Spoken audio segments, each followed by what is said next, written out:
the safety of your smile, use Pepsodent twice a day. See your dentist twice a year.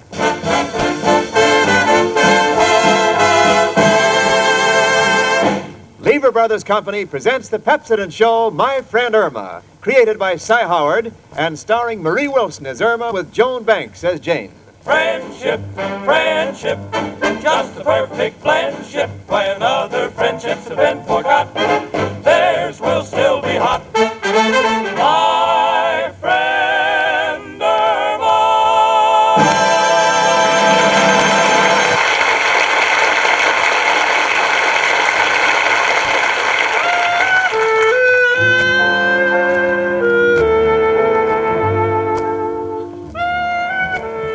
You know, almost everyone has their own circle of friends. Me, Jane Stacy, I'm a little different.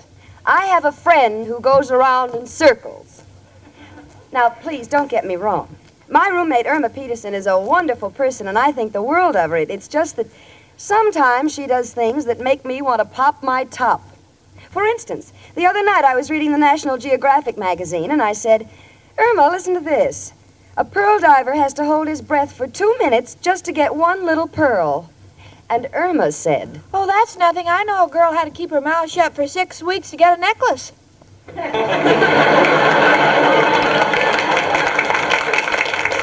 You see what I mean? Well, maybe today will be different. I've promised Irma I'd meet her for lunch, and right now I'm on my way to her office. Miss Peterson! Miss Peterson! Yes, Mr. Clyde? Would you mind stepping in here for a moment with your pencil and notebook? Thank you, Miss Peterson. Take a letter to the Flamingo Hotel, Las Vegas. All right, Mr. Clyde. Do you have a cold? No. Then for heaven's sake, what are you whispering about? Well, I understand you get more money when you're a confidential secretary. Oh, Incidentally, Miss Peterson, the hotel informs me that they sent me a night letter. Do you know anything about it? Oh, yes, I received it this morning. Well, why didn't you give it to me? Well, it's a night letter, so I thought I'd wait until it gets dark. You're angry at me, aren't you, Mr. Clyde? Angry? How could you tell? Oh, you have cute little mannerisms like chewing your pipe stems into splinters and pulling your hair out. I'm just getting ready for Halloween. And, Miss Peterson, while I'm telling you exactly what I think of you, I wanted you to know one thing. Why do you insist on starting all of my business correspondence with Dear Al? Well, I can't help it. You see, Al's my boyfriend, and I keep thinking of him, and I guess I just do it without knowing it. Very touching, Miss Peterson. But while you're in this office, I insist you forget your boyfriend, you understand? But how can I when he's always on my mind? Isn't that a little unfair to your boyfriend, keeping him in such a dark, lonely place? Oh, I never thought of it that way. Now, look, Miss Peterson, I've stood enough of this. Everywhere I turn, I see that man's name. Al in my letters, Al in the files, Al on my memo pad. It's got to stop. Don't ever mention that name around here again. All right, Mr. Al. I mean, Mr. Clyde. Oh, Miss Peterson, will you please bring me a drink? Oh, certainly, Mr. Clyde. Would you like a Coke, or would you rather have a glass of ginger ale? Ginger ale? For goodness sake, what on earth ails you? Ails you. Now you got me doing it. Oh, I'm sorry, Mr. Clyde. Oh, never mind. Just bring me my glasses. Your glasses? Yes, they must be around here someplace. Oh, well, come to think of it, I did see them. But now I can't remember what I did with them. Oh, for the love of... Miss Peterson, I must have those glasses. I've got to be in court tomorrow. I can't read without them. Now, please, try and think. All right. Now, let's see. Oh, maybe I put them in the filing cabinet under C. C for glasses? Mm-hmm. Even knowing your insane filing system, that I cannot follow. C for glasses? No, C for Christopher. Miss Peterson, what are you blabbering about? Well, you have to get glasses at an optician, and he must be a graduate from a college. And Columbia is the closest one to here, and it was named after Christopher Columbia. So I'll look under C. Oh, no. No. Well, it makes sense to me. Look, please, see who's in the outer office, will you? Yes, Mr. Clyde. Oh, hello, Jane. You're just in time. Why, honey, is something wrong? Oh, Mr. Clyde is furious. I misplaced his glasses. But he's been in a nasty mood all morning just because he dictated a letter to I.J. Fox and I mailed it to the zoo.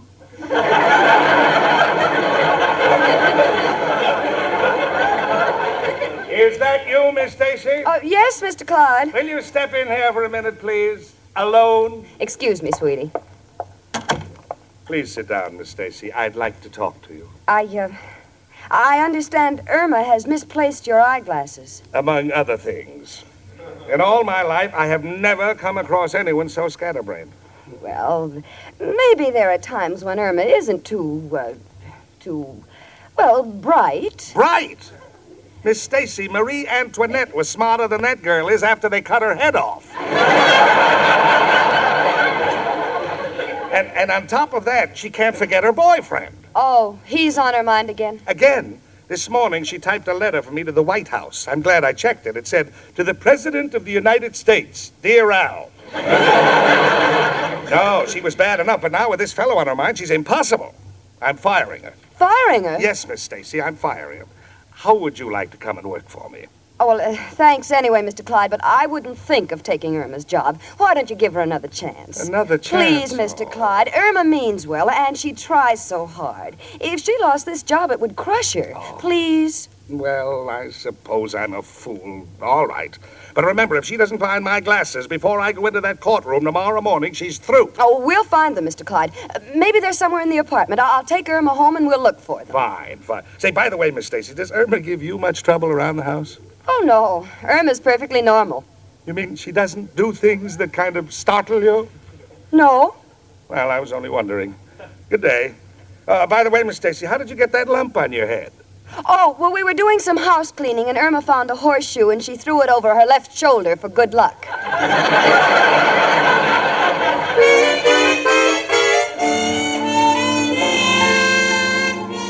Well, we're home, and we're still trying to find Mr. Clyde's glasses. Irma is looking around frantically, and I have never seen anyone go through such motions. Right now, she's in the corner, squatting up and down like a jack-in-the-box. Irma, for goodness sakes, why do you keep bending down and jumping up like that? Well, I'm trying to look under the sofa, but the radio next door keeps playing the Star-Spangled Banner. Come in. It's only me, Professor Kropotkin. Hello, Janie and Irma, my two little birds. One with the grace of a bobolink, the other with the mind of a missingling. Look, Professor, you can have your little joke, but right now we're not in the mood for levity. Irma lost her boss's glasses, and if she doesn't find them, she's going to lose her job, too. Oh, that's terrible. What are you going to do about it? We've gone over this room from top to bottom. Oh, that's wonderful. What do you mean? Having a room with a top and a bottom. Please, Professor, Irma is in serious trouble. I understand, Jenny. Maybe I can help. Irma, darling, to concentrate, first you must clear your mind of everything. All right. There. I think it's empty now. Good. Now, I will use what they call the association of ideas. For instance, when I say salt, you say pepper. When I say bread, you say butter. Oh, I get it. All right, now here we go. Black. White. Dog. Cat. Wonderful. Now, glasses. Al. Irma. Peterson. Stop. Go. Please. Now, wait, Irma, wait. Why, something wrong? Oh, please, Professor, you're just wasting time. Can't you see everything is Al, Al, Al? Irma, why don't you get him off your mind once and for all? Oh, I can't, Jane. To me, Al is like something unworldly. Yes, he seems a little weird to me, too. Professor, tell her she's completely wrong in her estimation of Al. Now, Jenny, darling, this is not so easy to do. You see, when a person is in love, they are blind. Oh, I recall when I was courting my ex-wife, Sonia. To me, she looked like a little buttercup. Not till after I married her did I find out that cup held 300 pounds of butter. So you see, Irma, you have to look twice. But can't you understand? I love Al. To me, Al is the sun in the sky, the stars, the moon, the Milky Way. To me, Al is the whole plantation. Planetarium, sweetie. You know what I mean. If I could only be sure that Oh, someday he would ask me to pop the question. After all, I'm not getting any younger. I know I'm an adult because no matter how much Al makes me bend down when we go on a bus, I have to pay full fare. Look, sweetie. Come in. Hello, Jane. Professor. Hiya, chicken. Hello, Al, honey. Oh, Al. What's the matter, chicken? Al, Irma lost Mr. Clyde's glasses. So what? Refuse to get excited. And if they're not found, she loses her job. Loses her job. My goodness, what are we all standing here for? Do something. Let's look. Oh, Al, it's true. You only love me because of my job with Mr. Clyde. Now, hold it, chicken. How can you think of such a thing? I'd love you no matter who you were working for. Besides, it's only a matter of time when one of my deals goes through. We won't need your job. Not another one of your deals, Al. What is it this time? Painting gravel black and selling it for coal? No. Got too many friends that are forced to make that gravel. Breaking big rocks into little ones. No, but this deal can't miss. It's for married men with nagging wives. A specially prepared lump of glue that looks and tastes like a lump of sugar. He drops it in her coffee and picks up his morning paper while his loving wife sits there with her mouth shut. How's it sound, chicken? Hey, what's the idea of her running into the bedroom like that? I've told her worse deals than that one. Oh, Al, it's not your deals, it's you. Oh, me? You might as well know it, Al. The whole trouble with Irma is that she worries so much about marrying you that she can't think of anything else. But, Jane... Now, let me finish. It's the same way at the office. That's why she can't remember anything. And frankly, I don't think she'll ever find her boss's glasses until she's straightened out romantically. Romantically, huh? You mean if I was to propose to Chicken, it would clarify things and make it possible for her to keep on working? Yes. Well, that sounds attractive. After all, I do love my Chicken. Then why don't you prove it? Well, how? Marry her or get out of her life. You're right, Jane, and I've reached a decision. Chicken. What is it, Al? Chicken, Jane here has just made me see the light. How would you like to marry me? Oh, Al, at last you've proposed. Let's go. Yeah, well, hold it, Chicken. Before we can go through with this, I gotta get permission. Permission? Who from, Al? My guardians. Your guardians? Haven't got time to explain, must see them right away. We'll have the answer in a half an hour. Oh, all right, Al. I'll be sitting here waiting to hear from you. Don't disappoint me, honey. I won't. How's about a kiss for good luck, Chicken? All right, Al. Thanks, Chicken. Quack, quack, quack, quack, quack, quack, quack, quack, quack, quack, quack, quack. What's the idea of that? I can't help it, Al. Every time you kiss me, I get goose pimples.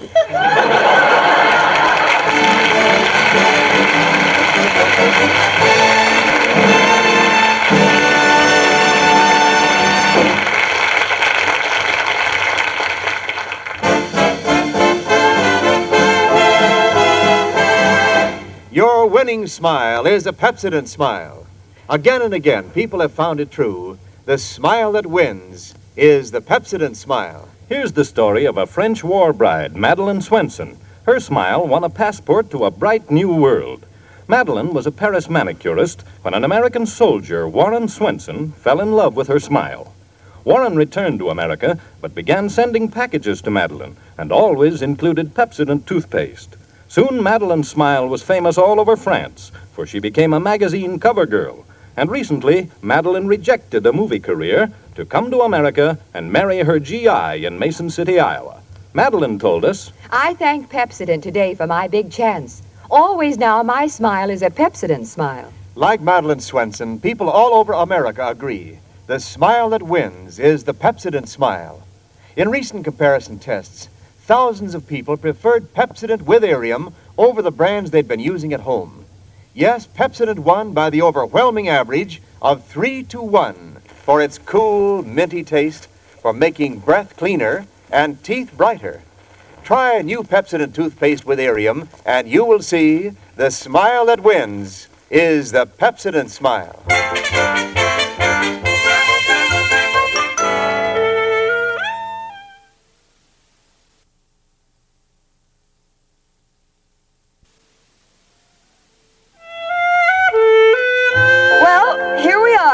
Professor, Mrs. O'Reilly, Irma, and myself waiting to hear if Al is going to marry Irma. Naturally, we're all terribly excited, but Irma accepts it as an accomplished fact. Right now, she's checking over her hope chest, and such contents you have never seen. Now, I can understand the negligee, and the cookbook, and even the Chinese checkers. But this I cannot fathom. Irma, what's the idea of the 2 cans of strong heart? Well, some of my friends, my married friends, tell me it's a dog's life, and I don't want to go hungry. Great. Oh, gee, I wish Al would show up or at least call. I can't for the life of me understand why a man his age has to get permission. What do you think, Mrs. O'Reilly? Well, it's a sentimental thing. I remember when I was a girl and I wanted to get married, I had to get my father's permission, and it wasn't easy. Of course it wasn't easy. He was in the middle of building the pyramids, and he didn't want to be disturbed. Oh, Professor, you keep me in stitches. Well, you need something to tie you together. Why, you phony old Fritz Chrysler, you. Please, Mrs. Hold it, will you? The phone is ringing. Hello? May I speak to Miss Peterson? Oh, just a moment. Irma, it's your boss. Hello? Miss Peterson, I'm beside myself. I have all those briefs to read in court tomorrow, and I must have my glasses. Where did you put them? I can't remember. Well, if you don't find them soon, you're fired. Do you hear? Fire. Oh, Mr. Clyde, there's something I'd like to ask you. What? Oh, before you fire me, may I have my vacation?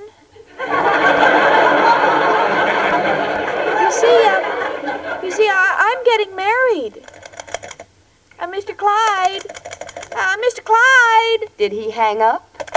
Yes, I guess he was so choked up with joy he couldn't talk. Come in. Back again, folks. Oh, Al, honey. Oh, Al, what's a good word? Ain't no good word, chicken. Matrimony is out. Out? Just finished pleading with my guardian. Al, just who is your guardian? The unemployment office. The unemployment office? Well, certainly, they handle all of my finances. Hell, you mean... Chicken, I practically got down on my knees. I said, I got a girl I want to marry. Will you double my allowance? They said no. So I made him a great offer. I said, fellas, if you double my check, I promise you I will turn down the next 2 jobs that come my way.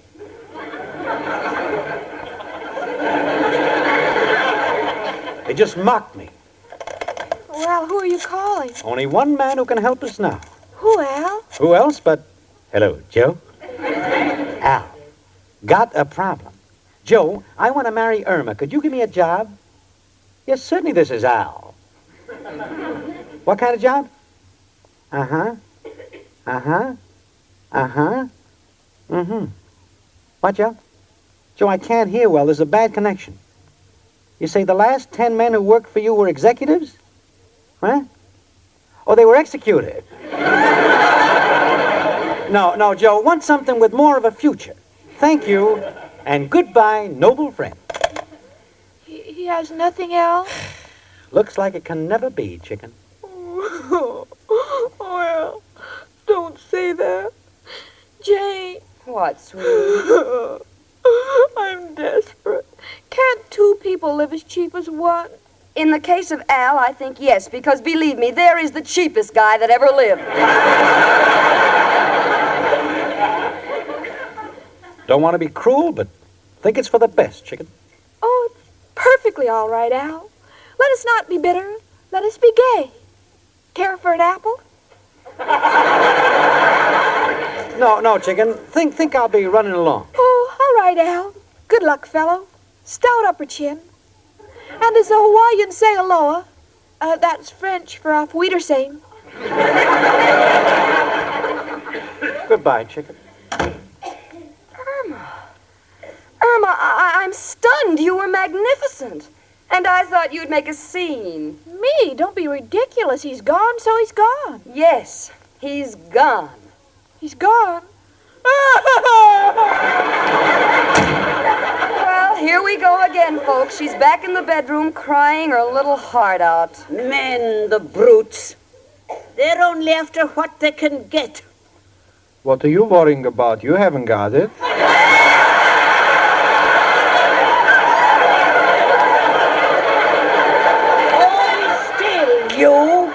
still. Janie, darling, what can we do to help Irma? Well, frankly, Mrs. O'Reilly, I don't know what to say. Al has her so upset she can't remember where Mr. Clyde's glasses are, and, well, right now it looks to me like she's going to lose both her job and her boyfriend. I'm afraid the poor girl will get sick. Sick? My little Irma sick. Janie, what can we do? I think Al is our only salvation. We've got to get him to propose to Irma. Oh, if only I knew how. Well, there are many shortcuts to a man's heart. And how would you know? For your information, when I was a young girl, I had plenty of beaux. Of course, they're all gone now, and I've only got one beau left. This we know. You do? Yes, the bows that have gone are the ones you wore in your hair. The bow that is left is the one in your legs. You. Oh, yes, go ahead. Keep it up, the two of you. Don't worry about Irma in there, crying her heart out. We are sorry, Janie. I thought as friends you could momentarily forget your own differences and help me do something for her. Oh, we're ashamed of ourselves, Janie, really. I don't want you to be ashamed. I just want advice about how we can get Al to marry the girl. Well, now, Janie, a man will get married for 3 reasons. Number 1, he wants children. Number 2, he wants companionship. Or number 3, he doesn't know what he wants, and she talks him into it. What are you driving at? Well, the Martins downstairs, their son just came back from a honeymoon trip to Niagara Falls, and they took movies of it. Yeah? Well, I was thinking that if we could show the home movies here to Al and Irma, Al might slip into a romantical mood, and Irma will have a husband. Oh, you mean seeing Niagara Falls will give him the idea? Oh, don't be ridiculous. I haven't got too much faith in the power of suggestion. Now, don't say that, Janie. Many a man doesn't know he's hungry till he walks past the restaurant. And what have we got to lose? Well, nothing, I guess. All right, let's try. I'll go ask the Martins for the equipment, and Professor, you find out. Okay. And I'll do my part, too. I'll go down and bake a cake. That's a good idea. Now, if Al gets belligerent, we'll have something heavy to throw at him.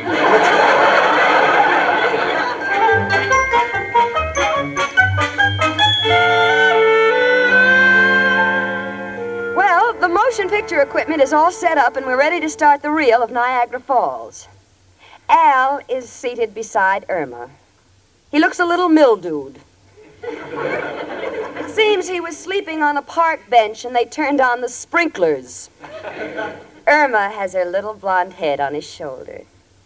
She's wearing her most enticing perfume. Some girls wear Taboo.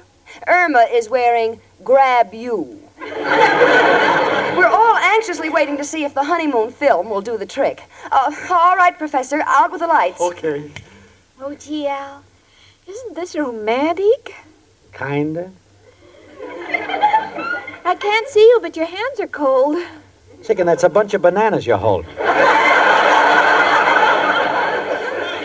All right, here goes. Now watch, everybody. Now, that is the station at Niagara Falls. And look, that's the falls. 65,800,000 gallons of water flow over it every minute. This is only topped by the amount that comes out of the leaking pipes in my room. Oh, what a fascinating place. Right, Al? Kinda. Oh, how well I remember the place. I went there with my first husband, Clancy. I remember him saying he'd give me a kiss for every drop that went over the falls. Or was it he'd kiss me if I dropped over the falls? Oh, what's the difference? It's a wonderful place, Al. Yes. Look at all those happy couples. It's enough to give a man ideas. Right, Al? Could be. Al, honey, put your head on my shoulder. All right, chicken. Oh, it feels so good. I don't know what it is, but when you're beside me, I get the feeling I'm not alone. Know what you mean, chicken. Al, What? look at the screen. Oh, yeah. See that little boat going in and out of the falls? Yeah. Doesn't that give you any ideas? It does. It does. Really? You mean? Yeah. It'd be a swell way to smuggle liquor into Canada. What? Now, look here, Al. You can make a fool out of Irma, but we've had just about enough. Now, if you don't mind, please leave. No, Jane, I want him to stay. Oh, Al, even if you won't marry me now, you saved my job for me. Oh, me? What are you talking about? Come in. Oh, it's you, Mr. Clyde. See here, Miss Peterson, it's 6 o'clock. If you haven't found my glasses, you're through. I can't wait any longer. Oh, Mr. Clyde, I know where they are now, and all because of Al. My Al. What do you mean? Well, we were sitting here looking at pictures of Niagara Falls and all that water, and I realized that Al had never seemed cooler to me. And then suddenly I remembered where the glasses were, under the water cooler. How did they get there? Well, I was taking them out to be fixed, and I stopped at the water cooler to get a cup of water. But Al was on your mind. And you got confused. So I made a perfectly natural mistake. What, by your standards, is a perfectly natural mistake? Well, I put your glasses in the wastebasket and took the cup to the optician.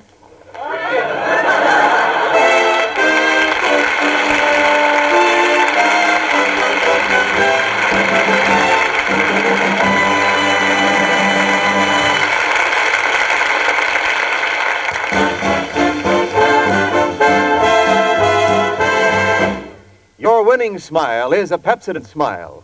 Again and again, people have found the smile that wins is the Pepsodent smile. That's borne out by the vote of thousands who tried new Pepsodent toothpaste with Irium in a recent nationwide test. These people were given plain, unlabeled tubes of Pepsodent and were asked to compare it with the brands they were using at home. When their votes came in, Pepsodent won by the overwhelming average of 3-1.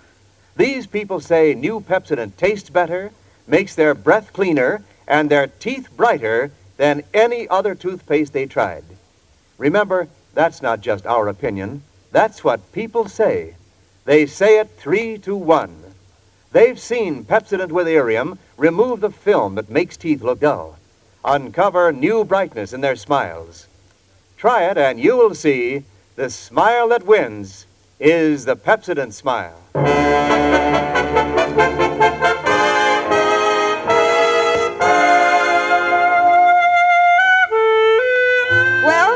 Irma still has her job, and Irma is still single. Oh, that's all right with me. But I told her just what I thought. I said, Irma, if I were you, I'd forget all about Al. Why don't you play the field? And Irma said, Jane, you've got the wrong game. I don't want to play the field. I just want to go into a huddle. And you know, huddle befuddle, if there's anyone whose mind is in a muddle, it's my friend Irma.